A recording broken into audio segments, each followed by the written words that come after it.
The retirement party was held at the dealership. Anderson Auto Group, the Toyota and Honda franchise my father had owned for 32 years. 200 people packed the showroom floor, standing among the vehicles that represented Dad's life's work. Salespeople, mechanics, customers, family, friends. All there to celebrate Robert Anderson's legacy. I stood near a display of new Camrys, holding a beer I wasn't drinking, watching my father bask in the attention. He looked good for 65. Still fit, still commanding presence, still the kind of guy who could sell ice to an Eskimo, as he loved to say. My brother Carson stood next to Dad, 35 years old, general manager of the dealership, groomed for years to take over. He wore a suit that cost $3,000 and an expression of practiced humility. The heir apparent. The golden child. I was 32, 3 years younger than Carson. I worked in quantitative finance, developing algorithmic trading systems for hedge funds. My current contract paid $480,000 annually, plus performance bonuses that typically added another $200,000. Last year I'd made $830,000. My family thought I worked with computers, and probably made decent money. Maybe 6 figures. Nothing compared to the dealership, which grossed $23 million annually. Speech time, someone called. Dad stepped up to the microphone they'd set up near the service department entrance. The crowd quieted. 32 years ago I bought a failing Toyota dealership with everything I had, Dad began. His voice was strong, practiced. He'd told this story 1,000 times. Everyone said I was crazy. 29 years old, no experience, taking on massive debt. But I had a vision. The crowd murmured appreciatively. I built this place from 8 employees to 63. From selling 100 cars a year to 1,500. From barely breaking even to being one of the top-performing dealerships in the region. He paused for effect. But I didn't do it alone. He gestured to Carson. My son Carson has been working here since he was 16. Started washing cars. Worked his way up through every department. Sales, finance, service. He earned his position. He earned the right to take over this legacy. Applause. Carson nodded humbly. That's what success looks like. Hard work. Dedication. Earning your place. Dad's eyes swept the room and landed on me. Not everyone understands that. Some people think success means sitting behind a computer screen, doing whatever it is they do. Not building anything real. Not creating jobs. Not earning anything. A few uncomfortable laughs. My younger son Quinn, he's here tonight. Dad raised his beer toward me. Quinn does something with computers. Makes what I'm sure is decent money. But here's the difference. Carson earned everything he has. Worked for it. Built it. While Quinn never earned anything in his life. Not like his brother who actually works. The room went silent. People were staring at me. Some sympathetic. Some curious. Some clearly agreeing with Dad. Carson looked uncomfortable but said nothing. I took a sip of beer. Smiled politely. Okay. That was all I said. Dad continued his speech, talking about legacy and family and the importance of hard work. I stopped listening. After the speech, people approached me with pitying looks. Your dad's just old school, someone said. Doesn't understand tech jobs. I'm sure you work very hard, someone else offered. I nodded. Smiled. Said nothing. At 8 o'clock I left. Nobody noticed except my mom, who caught my arm by the door. Quinn, don't take what your father said personally. He's emotional about retiring. I'm not taking it personally. He's proud of you. He just doesn't understand what you do. I know, Mom. Carson's done a wonderful job with the dealership, though. Your father's right about that. Carson really has earned his position. I'm sure he has. Good night, Mom. I drove home to my downtown condo, the one I'd bought with cash 3 years ago for $680,000. Parked in my designated spot. Rode the elevator to the 18th floor. My apartment was minimalist. Expensive furniture but sparse, floor-to-ceiling windows overlooking the city, 3 monitors on a standing desk where I developed trading algorithms. This was where I worked. Where I'd built a career my family neither understood nor respected. I poured a scotch and opened my laptop. Pulled up a file labeled Anderson Auto Group, Investment Documentation. 7 years ago the dealership had been in trouble. The 2008 financial crisis had destroyed auto sales. Dad had expanded aggressively before the crash, taking on debt to add the Honda franchise to the existing Toyota dealership. When sales plummeted, he'd been over-leveraged and desperate. He'd needed capital infusion. Fast. $4.8 million to restructure debt, avoid bankruptcy and keep the business running. Banks wouldn't touch him. The economy was imploding. Auto dealerships were failing nationwide. I'd been 25 working for a hedge fund making my first serious money. I'd also made some very good investments in the market crash. Buying when everyone was selling, positions that had appreciated significantly. I had $5.2 million in liquid assets. Dad had sat me down at this very dealership in his office and explained the situation. I'm going to lose everything, he'd said. 30 years of work gone. Unless I can find capital. How much do you need? $4.8 million. Immediately. I'd written the check. Not as a gift. As an investment. Through my attorney, I'd structured it as a minority equity stake. 40% ownership of Anderson Auto Group in exchange for $4.8 million capital infusion. Dad had been so grateful. You're saving my life, Quinn. I'll pay you back. I promise. You don't have to pay me back. It's an investment. Just make the business successful again. He had. Within 3 years, the dealership was thriving. Auto sales recovered.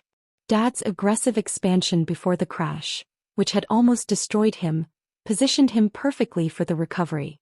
He captured market share while competitors struggled.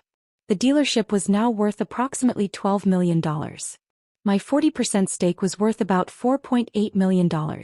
I'd gotten my money back in equity appreciation. Plus, I'd been receiving distributions as a minority owner. About $140,000 annually for 7 years. Another $980,000 in returns. Total, $5.78 million on my $4.8 million investment. Not bad. But here was the thing. Dad had never told anyone about my investment. Not Carson. Not Mom. Not the dealership employees. Nobody. When people asked how he'd saved the business during the crisis, he said he'd restructured smartly and found private investors. Plural. Vague. He'd never acknowledged that his computer-working son had single-handedly saved his legacy. Carson thought he was inheriting 100% of a family business Dad had built alone.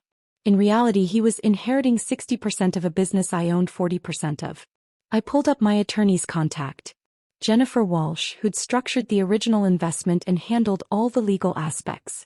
I typed an email. Jennifer, please initiate immediate liquidation of my equity stake in Anderson Auto Group. I want complete exit.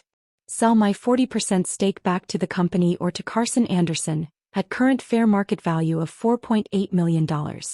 If they can't/won't buy me out, we explore third-party sale of my stake. I want this moving by Monday morning. Quinn. I stared at the email for a long moment. $4.8 million. 7 years of being a silent investor. 7 years of watching Dad take credit for saving himself. 7 years of being called the son who doesn't work while owning 40% of his company. I hit send. Then I finished my scotch and went to bed.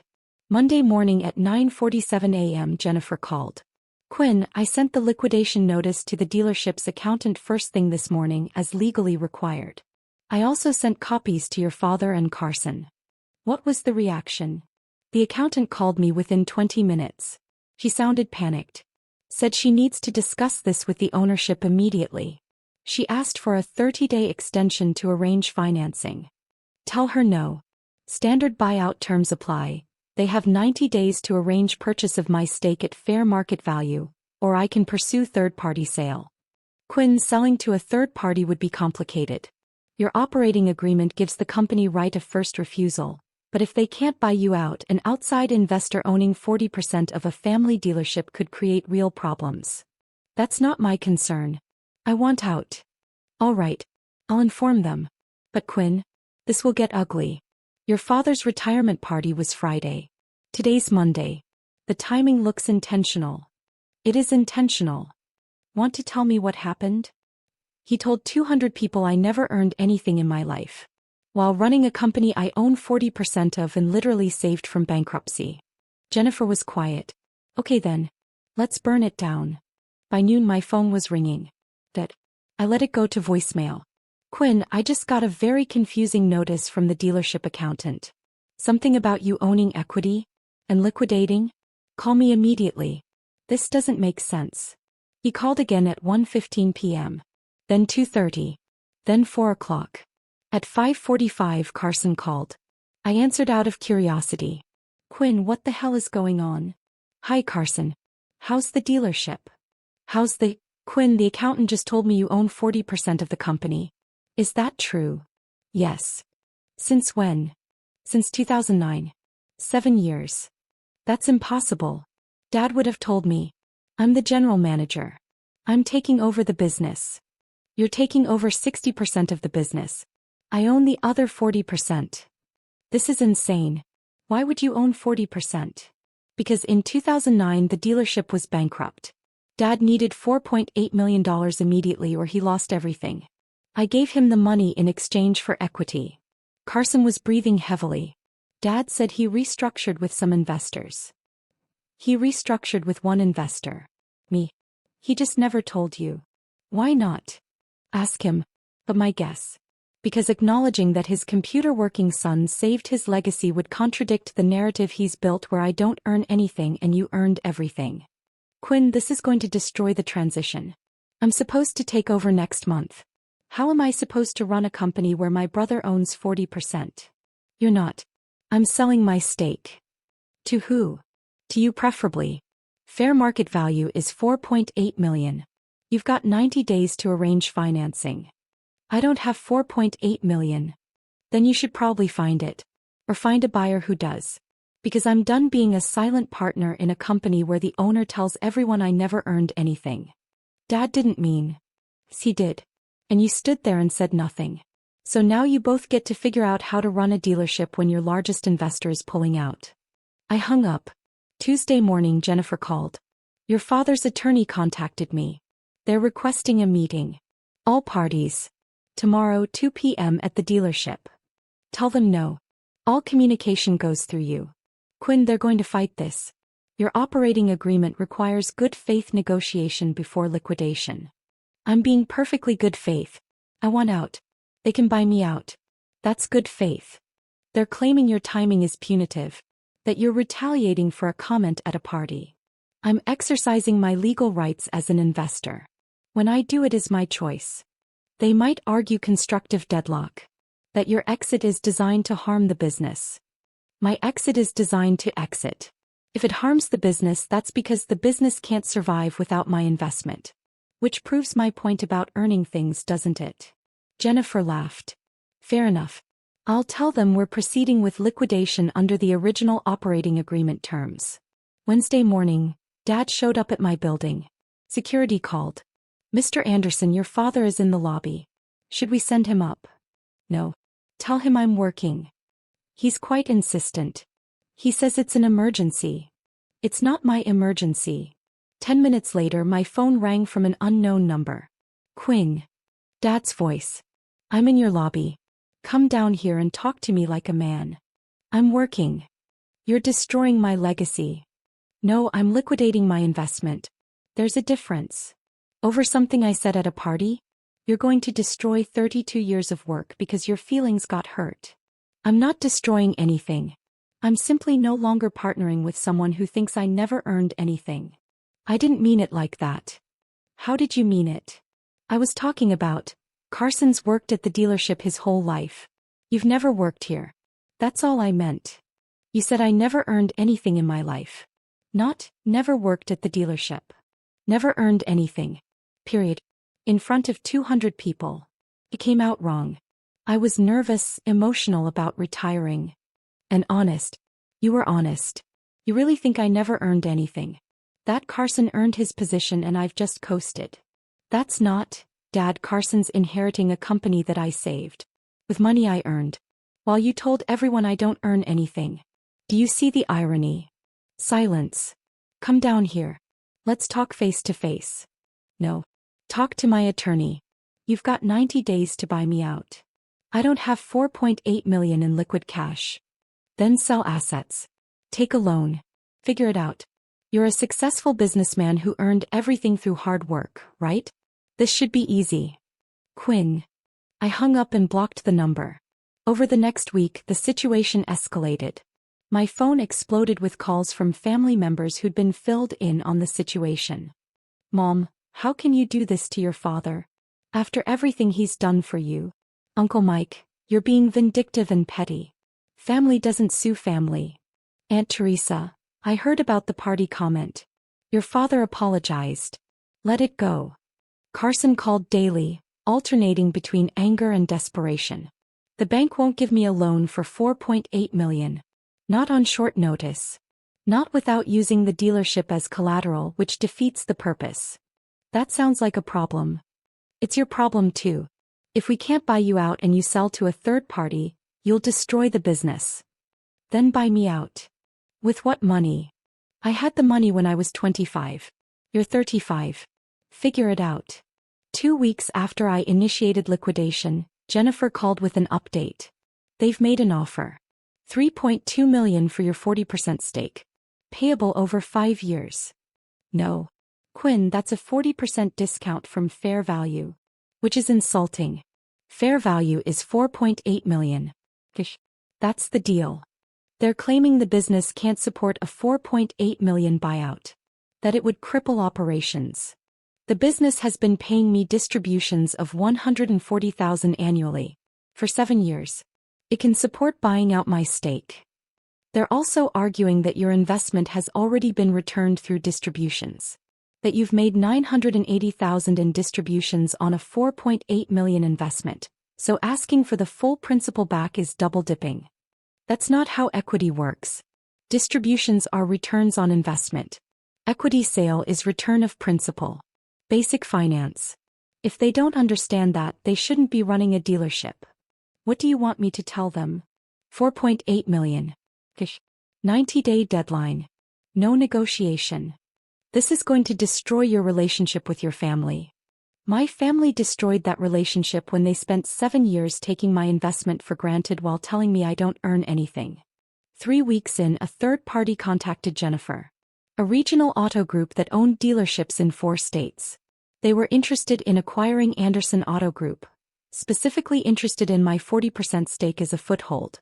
They're offering $5.2 million for your stake, Jennifer said. 20% premium over fair value. But there's a catch. What catch? If they buy your 40%, they're going to push for majority control. They'll offer Carson a buyout of his 60% at a fair price. But they want the whole dealership. Your exit becomes a hostile acquisition. Is that legal? Completely.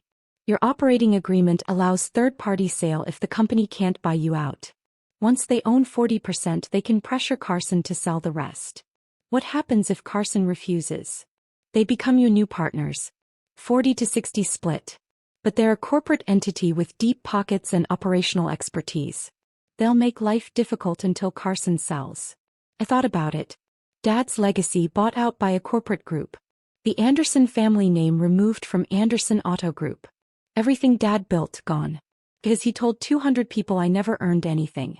Tell them I'm interested, I said. But give my family the full 90 days to match the offer. Quinn, are you sure? This will end your father's legacy. My father ended his legacy when he forgot where his capital came from. When news leaked that a corporate buyer was interested, the family panic reached new levels. Dad showed up at my office building. My actual workplace, not my home. Security called again. There's a Robert Anderson here for Quinn Anderson. He doesn't have an appointment. Tell him I'm in a meeting. He says he'll wait. Tell him to leave or I'll have him removed for trespassing. Security hesitated. Sir, he's crying in the lobby. People are staring. I closed my eyes. Fine. 5 minutes. Conference room B. I went down to the conference room. Dad sat at the table looking older than I'd ever seen him. His face was red and blotchy. His hands were shaking. Thank you for seeing me, he said. I sat across from him and said nothing. I'm sorry. His voice cracked. For what I said at the party. For every time I dismissed your work. For never telling anyone what you did for the dealership. For everything. Okay. Please don't sell to the corporate group. They'll destroy everything I built. They'll fire half the staff. They'll turn it into another soulless franchise in their portfolio. Everything I worked for gone. You should have thought about that before telling 200 people I never earned anything. I know. I was wrong. I was completely, utterly wrong. He was crying now. You saved my business. You saved my legacy. And I've never properly thanked you. I've never acknowledged it. I've spent 7 years taking credit for surviving a crisis I couldn't have survived without you. Why? Why what? Why didn't you tell anyone?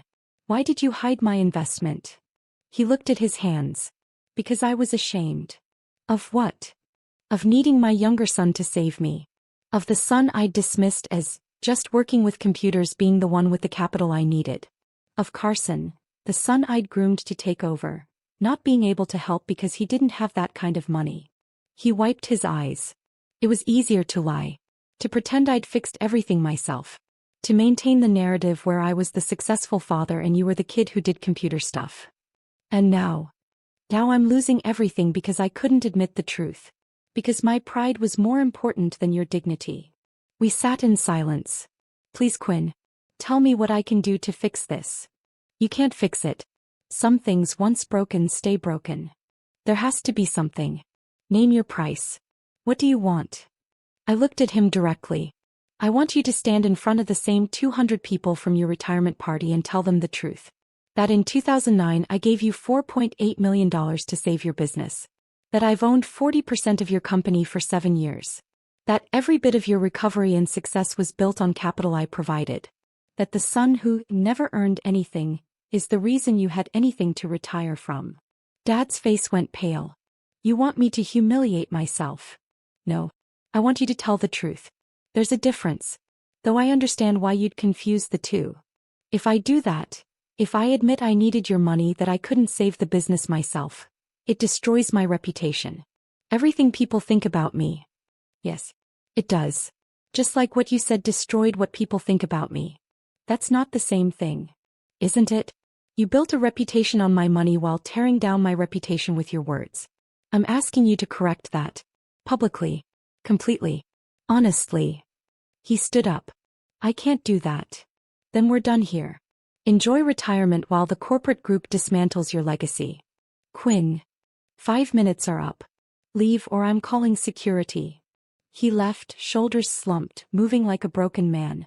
I went back to my office and called Jennifer. Accept the corporate group's offer.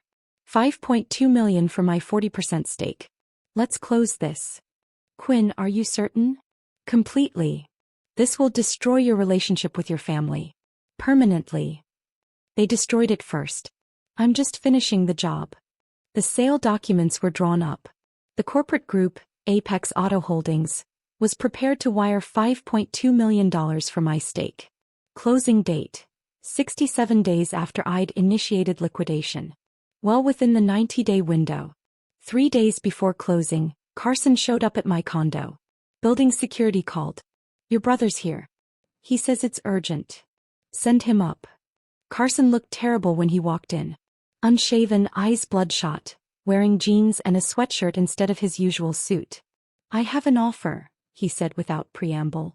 I'm listening. $4.8 million. Kish. I'll buy your stake. Where'd you get $4.8 million? I mortgaged my house. Took loans against my life insurance. Borrowed from Mom's retirement account. Got a personal loan from Uncle Mike. Cleaned out my savings. He pulled out a cashier's check. It's all here. Fair value. Exactly what you asked for. I looked at the check. It was real. Why now? I asked. You've had 2 months. Because I've spent 2 months understanding what you did. How much you saved. How much you've contributed while we ignored you. He sat on my couch, exhausted. Dad told me everything. The whole story. How desperate he was in 2009. How you wrote a check to save him. How he's hidden it for 7 years because of pride. And I've been a shit brother. I've let Dad put me on a pedestal while you were invisible. I've benefited from your investment while believing I earned everything myself. I was wrong. Yes, you were. I'm sorry, truly. And I'm asking, not as someone who thinks he deserves your help, but as someone who finally understands how much you've already helped. Please sell to me instead of Apex. Let me keep the dealership in the family. Let me honor what Dad built and what you saved. Why should I? Because despite everything, we're brothers. Because 63 people will keep their jobs if you sell to me instead of Apex. Because Dad's legacy, which is your legacy too whether he acknowledged it or not, deserves to continue. Click the check. Looked at the amount. $4,800,000. Fair value. Exactly what I'd asked for. If I take this, things are different, I said. No more pretending I'm the computer guy who doesn't earn anything. No more hiding my role in the business. Complete acknowledgement. Public and permanent. I'll tell everyone. The employees, the customers, the family. Everyone. I'll make sure they know you saved this place. And Dad's working on something. I can't speak for him. But he's trying. I held the check for a long moment. Then I called Jennifer. Change of plans. Carson has the cash.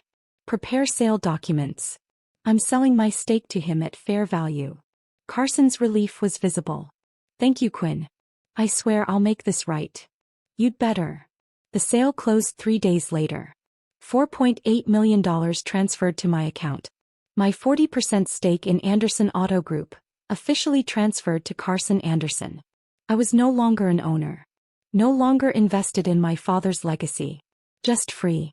The following Saturday, Dad held another gathering at the dealership. Not as big as the retirement party. About 75 people. Staff, family, regular customers. I almost didn't go. But Carson had called personally to ask me to attend. So I went. Dad stood up to speak. He looked nervous in a way I'd never seen him nervous before. 2 months ago I had a retirement party. Some of you were there. I said some things that night I need to correct. He paused. I have 2 sons. Carson, who's worked at this dealership for 19 years, and Quinn, who works in quantitative finance. At the retirement party I said Carson earned everything and Quinn never earned anything. I need to tell you why that was not just wrong but the opposite of truth. The room was silent. In 2009 this dealership was bankrupt. The financial crisis had destroyed auto sales. I'd expanded before the crash and I was over-leveraged. I needed $4.8 million immediately or I lost everything. He looked at me directly. My son Quinn, who was 25 years old and working in finance, gave me that money. Not as a loan. As an investment. He took a 40% equity stake in this business and saved it from bankruptcy. Murmurs in the crowd. For 7 years Quinn has been a silent partner. He's owned 40% of Anderson Auto Group.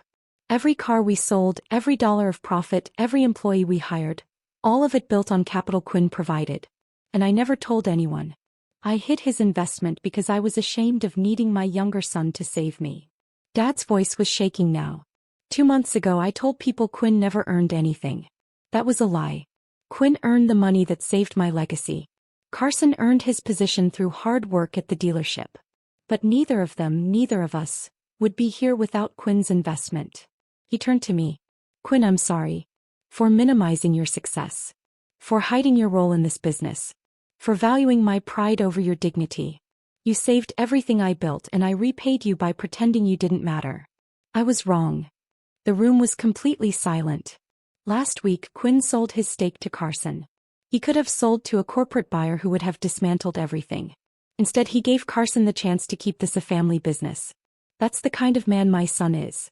Generous when he has every right to be vindictive. Dad walked over to where I stood.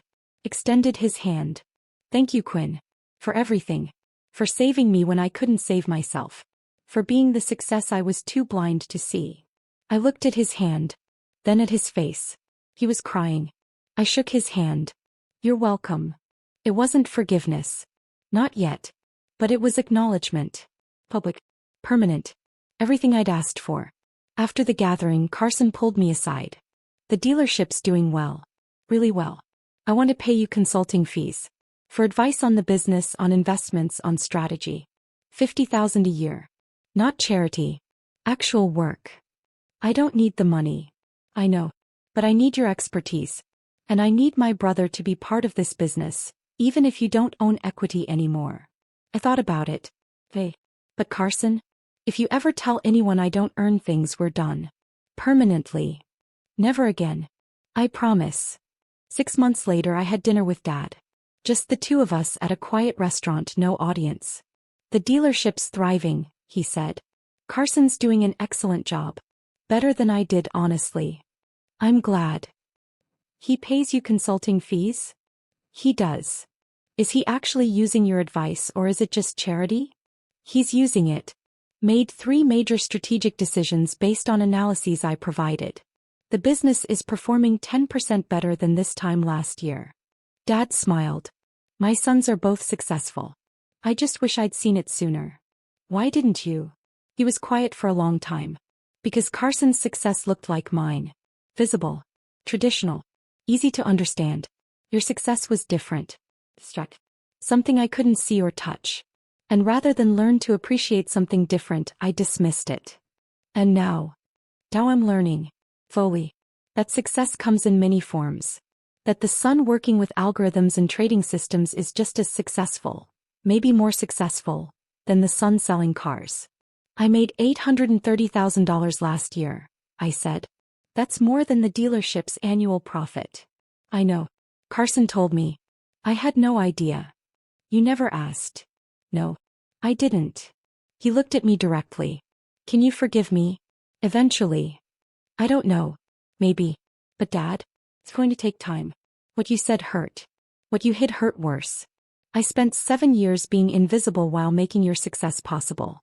I understand. I'll wait. However long it takes. We finished dinner talking about markets, algorithms, business strategy. Dad asked questions. Actually listened to the answers. Engaged with my world instead of dismissing it. It was a start. Not reconciliation. Not redemption. But a start. A year after the retirement party, I was featured in a finance industry publication. The Algorithm Architect. How Quinn Anderson built a $2 million trading system. Dad called after it published. I read the article. I didn't understand half of it, but I read it 3 times anyway. What did you think? I thought my son is brilliant. I thought I was an idiot for not seeing it sooner. I thought I wasted 7 years I could have spent being proud of you. Yeah. You did. I'm proud now. I know that doesn't make up for lost time. But I am. Thanks, Dad. One more thing. In the article you mentioned making your first serious money during the financial crisis. That's when you helped me, isn't it? You were making your fortune and you used it to save mine. Yes. That's the definition of earning something, Quinn. You earned your success. And you earned the right to walk away when I didn't appreciate it. Thank you for not walking away permanently. After we hung up, I sat in my office, looking at the city lights through floor-to-ceiling windows. My trading algorithms were running, making micro-decisions thousands of times per second, generating wealth while I slept. I'd earned this. The success. The wealth. The life I'd built. My family finally saw it. Finally acknowledged it. Finally understood that their dismissal of me had been based on ignorance, not truth. It had taken liquidating my investment in their business to teach them that lesson. But they'd learned it. And I'd learned something too, that walking away from people who don't value you isn't cruelty. It's self-preservation. And sometimes, self-preservation is the only thing that creates space for honest relationships to rebuild. My father had said I never earned anything. I'd earned everything I had, including the right to prove him wrong. And in the end, proving him wrong had been worth more than any investment return.